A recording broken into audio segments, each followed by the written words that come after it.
ma'am नुसिरबा इचिनाव मैम ngasisu मंगोल नतना मैम वेलकम तौजरी नुसिरबा इचिनाव मैम मफमदा मंगोल नतना ngasi अनोबा वीडियो मा पुजरके मैम अदो मंगोल नतके चैनल सिबु अनोबा इचिनाव कनागुमना मियंग तामिरम तारगदी मंगोल नते चैनल सिबु लाइक तोबेमु शेयर तोबेमु सब्सक्राइब तोबेमु मफमजै थमजगे मैम अदो मैम ngasi अइना थमजगदो वफम मसी मैम अखोगी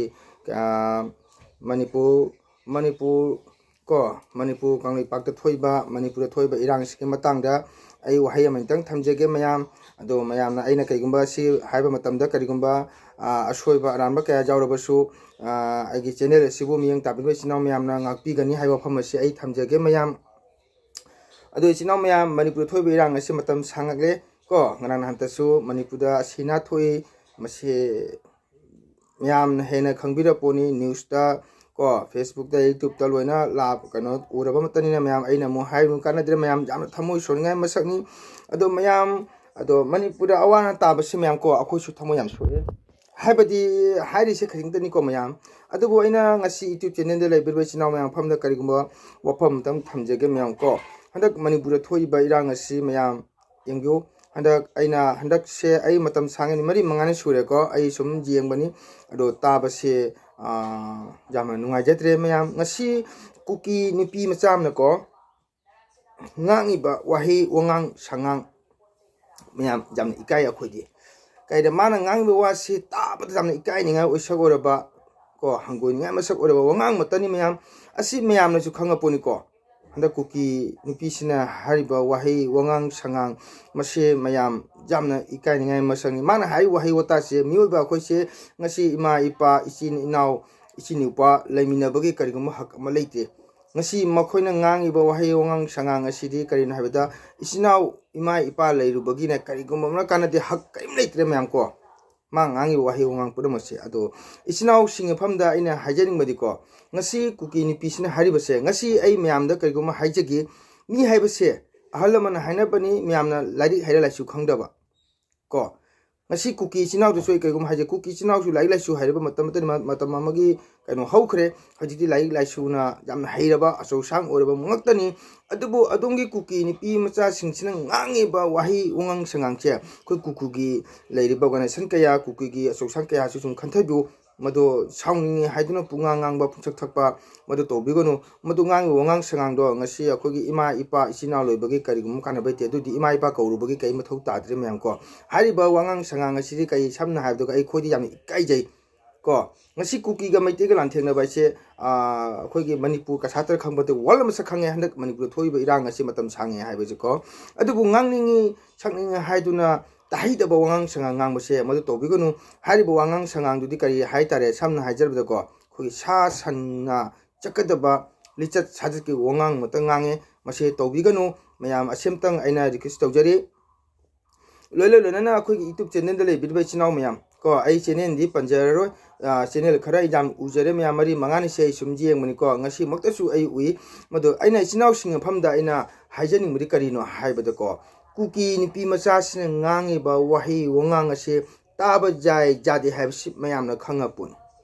mana ngangiba wahi wangang sangang madagi manipur ge phampurba khogi chief minister pabung birenda ngangiba wangang sangang masi isinaw purma khangapuni khangadi kaige hada machi wahi taba da khodi yam tutungiya ko jam ikaiba masak oyaba kaira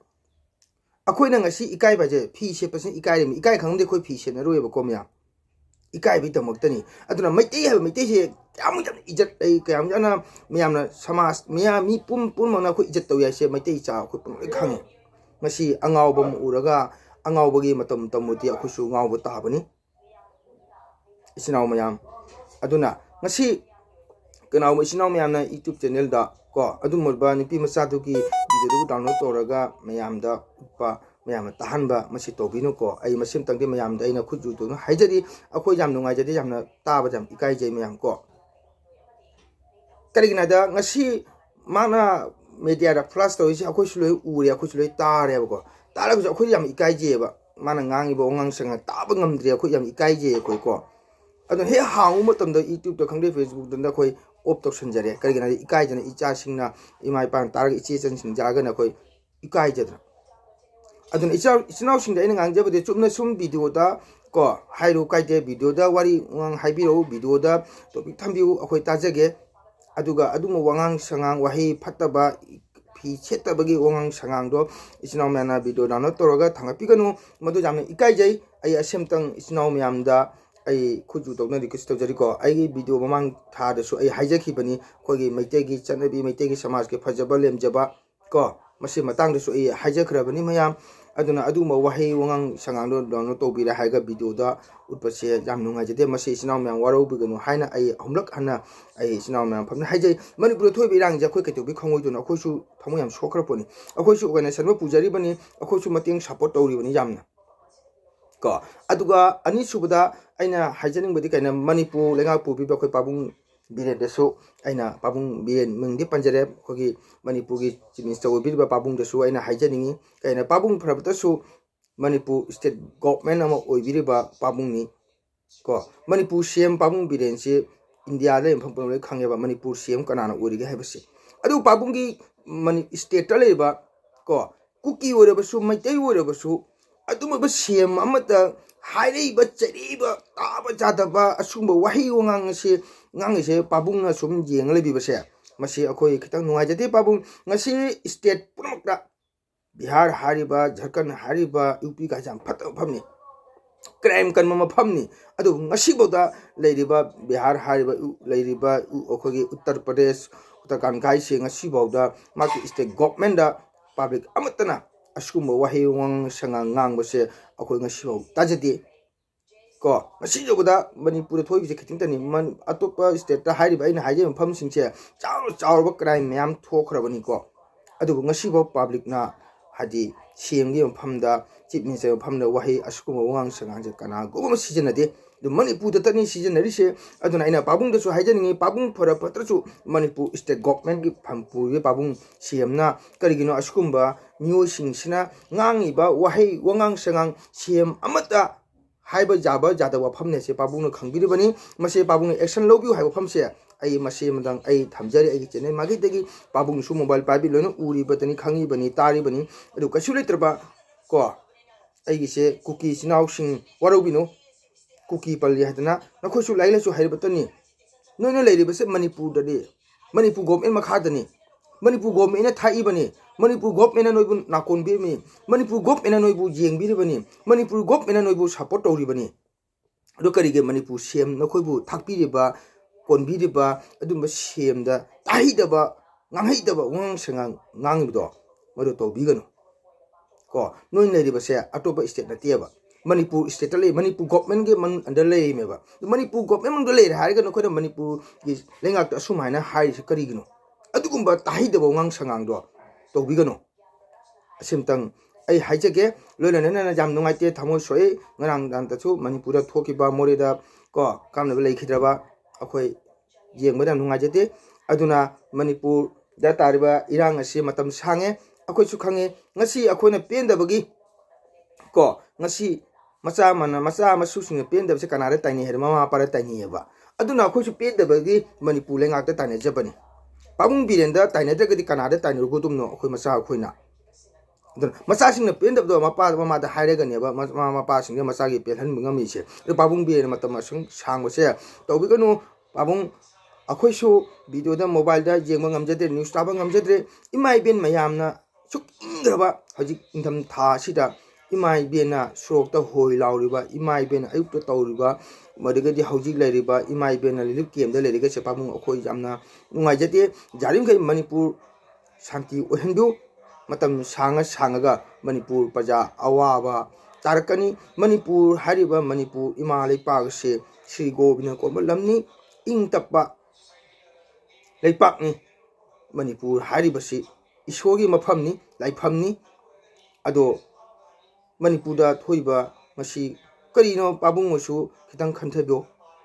pabung gi kari award pa lere state force lei loina lere pabung makhuta kasure da kuki singna pairiba khulai singri engmru kingai masakni aba jamna kingai masakni manipur da hoji kuki na lalo businga pairiba khulai me amase aduna aina hajo hagadi manipur da thoiba irang ase matam sange jargadi lana se lo sandiu manipur da leba parja ima indon ichi ichan ichinaw myam awaba pibiganu masemtang ai pamukda khuju dotona haijari loilona manipur da leiba harun kaya na hoji imale pagi damukta makhuba khuba hapna cheliba imale pagi damukta thabak thaduga ngasi lalobu singa lanthengnariba mase pabungsu khangbiribani aduna simtang aina pabungda request tawjari jagade manipur sana leipak asi ing tapa ko haibado pubiro haibase aina pabung famda khuju tawna haijari loilona achuma kanaguma isinau singna siem am famda haidaba haidaba wahi wangang sangang ngangbase masenda action lobiu mase tohonbiganu mijati mangda tabajam ikaijai ko ahun subda aina isinau myam famda haijaningi haining haiduna sakning haiduna pungang ngangba pungsak thakpa chenenda tobiganu ngasi aina ahun subda haijagadaba yam thakatnga masagoraba akhogi pari imom channel gi itei mana duga imale pa manipur damakta aina itei ma pari mombo haininga itanana mangona nanaw mangona itei mabu khuju toton thagachari itei magumba thongna phabi itei magumba ningen phabi maitei chanura asidi atangbani haiba phamse aina thamjage ngarang itei mana channel dai ujai nanawna haingai letana itei mabu support tawjari ko ngarang itei mana maitei arambai tengol 38 unit ko jama thamonungsi ko ingra matamduda itei mana khabai paraga chapudagi khangde hinjang kolaga arambai isinau mayambu changjang pibiba jendiba nanawna jamna nungaije itei mebu haningai den thagachari ko 38 unit ka unaraga itei mana ko siba naba kidramakhai manipurgi sukalba irang asida mina chappada kinaraba matam sida itei mana manipur sana leipakta manipur kangleipa imagi damakta manipur isinau gi damakta manipur ima indo isinau myamgi damakta mecha khama ngamdadana itei mana manipur chapire haiga ngarang ima leipagi damakta itei mana ko arambai tengol unit 38 ka unaraga wari sanaminaba itei maga chathong topinaba nanawna jamna itei mabu am haningai leitana itei mabu thagachari matam leibada itei mana chachuru khudingmakta mangol oibu oisunu ko ibudho pakhangbana thaugambibu oisunu ima phoi bina ima imoinunesu itei mabu thaugambibu oisunu haiba wafamde thamjage itei masu ko manipurdagi soingam jaudana ko ibudho pakhangbagi thaujandagi soingam jaudana iramdam da halakpa ngamba oirasunu haiba wafamse nanaw mangona itei mabu thagachari haingai tana itei mabu welcome tawjari itei mabu matam pumada nanong support tawjai itei magu ma thongna phabi ko ningen phabi itei mana imale pagi damakta ngasi manipur lampham chatlaga itei mana myangi damakta ima indon isinau myang unaraga wari sanaba isinau myanga chak chaminaba jamna nungaijai jam penjai itei mabu khone support tawjari loilona ngasi channel da lebirba isinau youtube channel da lebirba isinau myang purma mangal na tanam ka han haijari aina wahi kaya soiki bangang ba kaya jawruba taragasu isinau myana waru biganu nungai tabo tawbiganu aise nungai jatana haijabani hariba ngasage aina ahamda haijakiba kuki nupi aduna nupi machana ngang wangang sangado myam tanap tabiru nu karino ngasi makhoi man ngang wangang sangangdo ai imani ai ipani icheni ibungni ipani tene khalma taragadi madugi wahaido kasu hairoyebako mana ngang wangang sangangdo hui hangdong sana chatkadaba wangang sangang matani adubu jam phatti haidunasu thamoi chai haidunasu thamoi pende haidunasu ngasi manipur akhoibu machinau myambu manipur state public bu kombiriba ko akhogi pabung piren manipur chief minister maktada adugumba tahaidaba nganghidaba ngangbase madu khitang penjate madu matungda tawbiganu madu jana phattaba thabakni noina leiriba mafam ase manipur ni lan loirabasu manipur sum leigadomni lan loidrasu manipur sum leigadomni sire manipur sigidomni poe no manipur sigidomni manipur tano kadai leirugodomno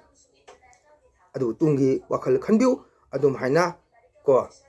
state ama pubiriba CM da aduma wahi wangang sangangdo ngangbiganu myam aduga channel da leibiba isinau adugumba video singdo isa ge channel da nana toraga myam da miyang tahambase tangai biu haiba wafamse ai thamjage ngasigi di ai video si aswada sumno sanjage myam